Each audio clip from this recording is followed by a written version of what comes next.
To the latest on the Trump administration's effort to reshape the government and downsize the federal workforce. Agencies are now facing a deadline to submit plans to restructure their operations. Our senior political correspondent, Rachel Scott, is at the White House for us this morning. Good morning, Rachel. Michael, good morning to you. And federal agencies and workers across the country are now bracing for mass layoffs as the Trump administration moves into its next phase of its efforts to try to shrink the size of the federal government. This morning, the Trump administration directing all federal agencies to submit plans for large-scale layoffs and restructuring by March 13th. We're cutting down government. We're cutting down the size of government. We have to. We're bloated.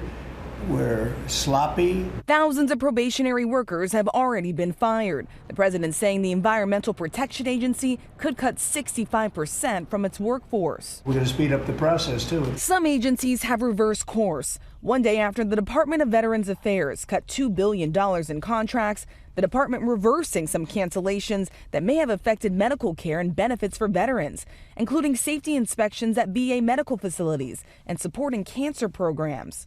But the president has told billionaire Elon Musk to be more aggressive, inviting him to his first official cabinet meeting, surrounded by all his secretaries, asking Musk to speak first. So I'm going to ask if it's possible to have Elon get up first and talk about DOGE. Sources say some in the president's cabinet were caught off guard when he ordered federal workers to respond to an email listing 5 things they accomplished last week or lose their job. Trump almost daring those officials to speak up. Hey, Elon, let the cabinet speak just for a second. Anybody unhappy with Elon? If you are, well, throw him out of here. Is anybody unhappy? Several cabinet members pushed back on that ultimatum from Musk, telling their workers they didn't have to respond. The president saying those who didn't are still at risk of losing their jobs. They are on the bubble. Musk warning employees can expect another email to go out. ABC's Mary Bruce asking him just how many federal workers he wants gone. We wish to keep everyone who is doing a job that is essential and doing that job well. But if the job is not essential or they're not doing the job well, they obviously should not be on the public payroll.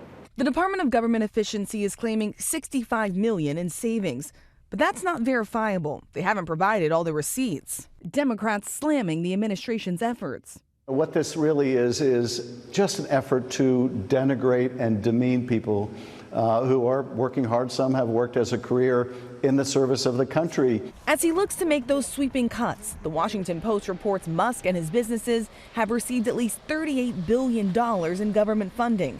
ABC News confirming SpaceX and Tesla were awarded at least $18 billion in federal contracts.